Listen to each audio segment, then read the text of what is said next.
고3 기출문제 2020년 10월 17번 연력학 문제 보자. 지금 A라는 지점에서 시작해서 순환 과정을 거쳐서 다시 제자리로 돌아오는 PV 그래프가 나와 있어. 제자리로 순환해서 돌아오는 이런 과정에서는 항상 온도 변화가 증가한 온도와 감소한 온도가 똑같다. 에너지로 얘기하자면 증가한 내부 에너지와 감소한 내부 에너지가 같다. 그걸 항상 기억하고 문제를 풀라고 했어. 그 다음 각각의 과정을 연력학 1법칙으로 한번 적어볼게. 자, 얘가 A에서 B로 가는 과정을 적은 거야. 문제에서 A, B 과정 자체가 흡수한 열량이 Q0라고 문제 제시했거든. 그래서 연력학 1법칙을 쓰고 Q 자리에 Q1이라는 수치를 대입해 준 거야. B에서 C도 마찬가지야. B에서 C로 갈 때도 흡수한 열량이 Q2다라고 나왔기 때문에 Q2를 넣어서 쓴 거고, C에서 A로 갈 때는 딱히 어떤 말을 해주지 않았기 때문에 그냥 일반적인 연력학 1법칙을 쓴 거야. 그리고 이렇게 순환 과정이 일어났을 때는 얘는 열기관이란 말이야. 열기관이란 항상 흡수한 열과 방출한 열이 있고 이 차이만큼 일을 해. 그게 바로 열기관이야. 그래서 문제에서 Q1, Q2가 흡수한 열량이다 라고 나왔으면 C에서 A로 가는 Q는 무조건 방출된 열량 마이너스일 거야. 한번 그게 맞나 확인해 볼게. 자, A에서 B로 갈 때는 부피가 일정하다고 했으니까 W는 제로. 그러면 온도는 올랐니? 내부 에너지 올랐니? PV 그래프에서 온도는 X축과 Y축의 곱을 얘기하는 것이므로 A에서 B로 갈 때 온도가 오르지. 그래서 얘가 플러스가 맞네. 그래서 Q1은 흡열 과정이 문제에서 제시한 것과 맞고, Q1은 델타 U랑 같은 값이겠다. 얘는 부피 변화를 하지 않았으니까. 노란색으로 동그라미 친 값은 Q1이다. 기억해두자. 그 다음 B에서 C로 가는 과정도 분석해보자. B에서 C는 부피가 커져. 그리고 온도는 일정하다고 나왔으니 이번엔 델타 U가 0이지. 그러면 부피는 커지니까 얘가 플러스. 그래서 Q2도 흡열이 맞네.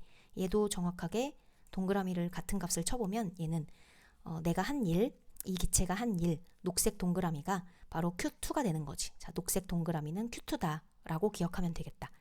C에서 A도 분석해 볼게. 얘는 부피가 줄어들어. 따라서 1은 마이너스고, 온도도 어떻니? PV 곱이 줄어들고 있지. 따라서 내부 에너지도 마이너스야. 따라서 얘가 발열인 것도 확실해졌어. 열기관에선 흡열이 있으면 발열도 있다고 했거든. 그래서 흡열은 정확히 어느 정도로 했냐면 Q1하고 Q2만큼 한 거야. 그래서 이 문제의 상황과 똑같이 열기관을 표현해보자면 Q1에서 Q2를 더한 만큼 흡열을 한 거야.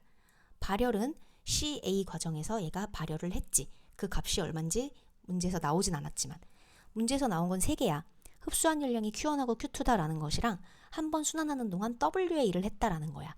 얘가 일을 어느 정도 했는지 한번 그래프로 파악해 볼게. 일단 B에서 C로 갈 때 일을 했지. 얼만큼? 이 그래프가 둘러싸고 있는 면적만큼, 이만큼의 일을 했어. 내가 빨간색으로 한번 표현해 볼게. 요렇게. 이게 BC 과정에서 일을 한 부분이야. 그런데 C에서 A 과정에서는 일을 오히려 받았어. 얼만큼? 요 사각형만큼. C에서 A로 가는 요 그래프가 둘러싸고 있는 만큼. 그래서 얘는 최종적으로 한 일도 하기도 했고 받기도 했는데 한 일이 더 많아. 얼만큼 많을까? 그치? 이 그래프로 둘러싸인 여기 이 면적만큼 일을 한 거야. 그 한 일의 양을 W다, 즉 이 면적이 W다 라고 얘기하고 있는 거지. 그때 얘는 자신에게로 다시 되돌아오는 순환 과정이기 때문에 내부 에너지가 델타 U만큼 올라갔으면 결국 감소된 내부 에너지도 정확하게 여기 이 노란색 값과 동일할 거야. 그래서 아까 우리 노란색 동그라미는 Q1이라고 기억해 놓기로 했지. Q1만큼 내부 에너지를 올렸다가 다시 Q1만큼 내부 에너지를 내려서 원래의 상태로 되돌아온 거지. 그 다음 아까 한 일이 녹색 Q2라고 했지. 녹색 동그라미는 Q2야. 한 일은 Q2야. 근데 받은 일은 한 일보다는 받은 일이 조금 더 작았지. 한 일은 많은데 받은 일은 조금 작았잖아. 따라서 여기 받은 일은 이 녹색 동그라미보다는 조금 작아. 즉 Q2보다는 조금 작아. 그래서 방출되는 요 양은 Q1이랑 Q2랑 더한 것보다는 조금 작겠지. 그러니까 이게 너무 상식적으로 맞는 얘기인 게, 처음에 열기관에 들어오는 열이 Q1하고 Q2인데 이 중에 요 그래프의 면적만큼 일을 하고 그 나머지 Q1과 Q2보다 요 합한 것보다 당연히 작은 값이 나가야겠지. 예를 들어 10만큼의 열이 들어왔으면 일을 3만큼 하고 10보다는 작은 Q1 더하기 Q2보다는 작은 7만큼이 나가는, 이게 바로 일반적인 열기관인 거지. 1번부터 문제 풀어볼게. A에서 B로 갈 때 기체 온도가 감소하냐? 예, 내부 에너지가 증가한다라고 분석해놨으니 온도는 증가한다. 1번 틀. 2번, B에서 C 과정에서 기체가 한 일은 Q2보다 작니? B에서 C 과정에서는 일을 굉장히 많이 해. 근데 그 일의 양을 녹색 동그라미라고 했고 그게 Q2라고 했지. 따라서 Q2다라고 고쳐야겠다. 2번도 틀. 3번, C에서 A라는 과정으로 갈 때 내부 에너지 감소량은 물어봤네. 내부 에너지 애초에 증가한 게 Q1이야. 따라서 C에서 A로 갈 때 내부 에너지를 감소한 양도 Q1이라고 했지. 다시 제자리로 돌아와야 하는 순환 과정이기 때문이야. 그래서 3번이 정답.